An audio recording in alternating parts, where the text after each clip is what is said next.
दोस्तों, आज की कहानी का नाम है चालाकी का फल। तो शुरू करते हैं। रामपुर गांव में करीब 90 साल की एक बुढ़िया रहती थी, जिसकी ज़्यादा उम्र होने की वजह से उसे ठीक से दिखाई नहीं देता था। उसने मुर्गियां पाल रखी थी और उन्हें चराने के लिए एक लड़की भी रखी हुई थी। एक दिन क्या हुआ, अचानक उस लड़की ने पता नहीं क्या दिमाग में आया और वो छोड़कर भाग गई। बेचारी बुढ़िया सुबह मुर्गियों को चराने के लिए खेलती, दरवाज़ा खोलती तो सारी की सारी पंख फड़फड़ाते हुए घर की चार दीवारी को लांघ जाती थी और पूरे मोहल्ले में को कुरकुर करके शोर मचाती थी।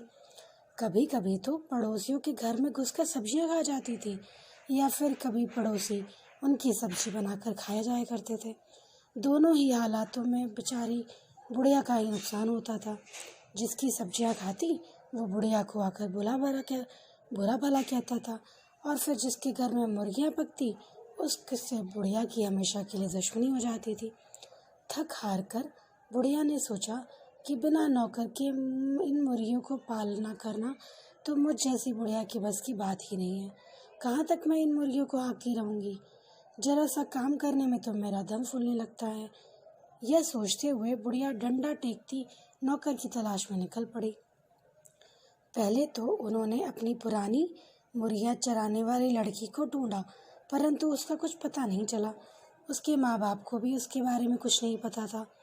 कुछ देर बाद रास्ते में उसे एक भालू मिला। भालू बुढ़िया को बोला, दादी अम्मा नमस्कार, कहाँ जा रही हो सुबह सुबह? सुना है आपकी मुर्गियाँ चलाने वाली लड़की भाग गई है। कहिए तो मैं उसकी जगह नौकरी कर लेता हूँ, खूब देखभाल करूँगा। बुढ़िया बोली, अरे हट, तू खुद तो इतना मोटा और बदसूरत है, तुझे देखकर ही मेरी मुर्गियाँ डर जाएंगी। ऊपर से तेरी आवाज़ तो इतनी बेसुरी है कि उन्हें सुनकर वो दरबे से बाहर ही नहीं आएंगी।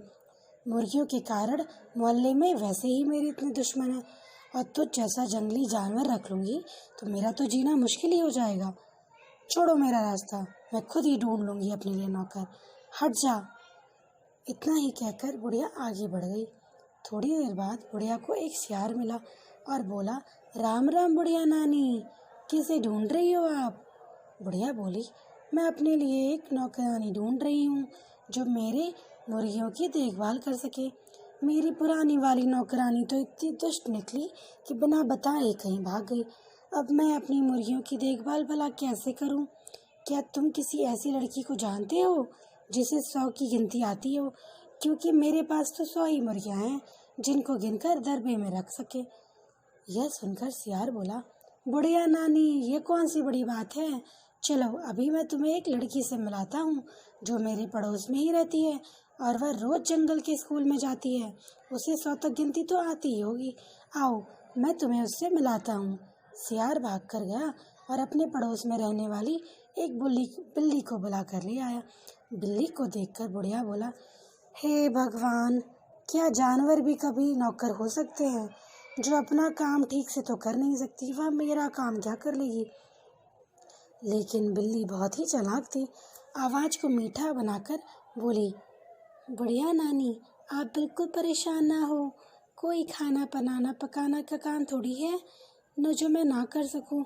मुर्गियों की देखभाल ही तो करनी है, वह तो मैं बहुत अच्छे से कर लेती हूँ। मेरी माँ ने भी मुर्गियाँ पाल रखी हैं, मैं उनकी देखभाल करती हूँ और गिनकर दरबे में भी रखती हूँ।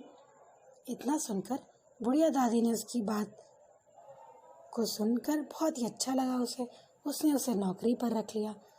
पूसी बिल्ली ने पहले दिन तो बड़ा ही खूब भाग दौड़ के ऐसे दिखाया बुढ़िया को जैसे कि उसने सारा काम संभाल लिया हो, सारी मुर्गियों की बहुत अच्छे से देखभाल कर रही हो। इतना देखकर बुढ़िया तो जैसे संतुष्ट हो गई और सोने चली गई। पूसी बिल्ली ने मौका देखकर पहले ही दिन 6 मुर्गियाँ मारकर खा गई। बुढ़िया जब शाम को जगी तो उन्हें बिल्ली की इस हरकत के बारे में कुछ पता नहीं चला। एक तो उसे ठीक से दिखाई नहीं देता था, और फिर भला इतनी चालाक बिल्ली की शरारत कहाँ ही समझ पाती वह बेचारी बुढ़िया। पड़ोसियों से भी अब कोई शिकायत नहीं थी, क्योंकि न तो मुर्गियाँ उनकी सब्जी खाते थे और न ही पड़ोसी उसे मुर्गियों को पका कर खाते थे। अब तो बुढ़िया को इतना भरोसा हो गया बिल्ली पर, उसने दरबे की तरफ जाना ही छोड़ दिया। एक दिन ऐसा आया जब दरबे में सिर्फ 25 मुर्गियाँ बची थी। उसी समय बुढ़िया भी टहलते हुए वहाँ आ गई। इतनी कम मुर्गियों को देखकर बुढ़िया ने तुरंत बिल्ली से पूछा, क्यों री, और मुर्गियों को तुमने कहाँ चरने के लिए भेजा है? भूसी बिल्ली ने जवाब दिया, सब पहाड़ पर चली गई हैं। मैं कितना भी बुला लूं पर सुनती ही नहीं है, बहुत शरारती हो गई हैं। बुढ़िया ने बोला, अभी जाकर देखती हूँ, इतनी ढीठ कैसे हो गई है ये? पहाड़ के ऊपर खुले में घूम रही है, कहीं कोई शेर या भेड़िया तो नहीं खा गया उन्हें? बुढ़िया बड़बड़ाती हुई पहाड़ पर चढ़ गई। वहाँ उसे सिर्फ मुर्गियों की हड्डियाँ और उनके पंख पड़े हुए थे।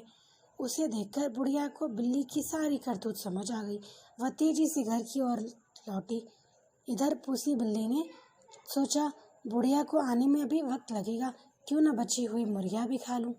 वह उन्हें मारकर खाने ही जा रही थी, तभी बुढ़िया लौट कर आई और यह सब देखकर बुढ़िया आग बबूला हो गई। उसने पास पड़ी हुई कोयले की टोकरी उठाई और पूसी बिल्ली के सर पर दे मारी। पूसी बिल्ली की चोट तो लगी ही, उसके अलावा जो बचे हुए सर पे बाल थे वो भी सारे के सारे जल गए और बिल्ली दौड़कर चल बुनकर भागती हुई भागने ही लगी, बस मानो उसकी जान ही निकल गई। अपनी बदसूरती को देखकर वह रोने लगी और उस बिल्ली को अपने किए पर पछतावा होने लगा।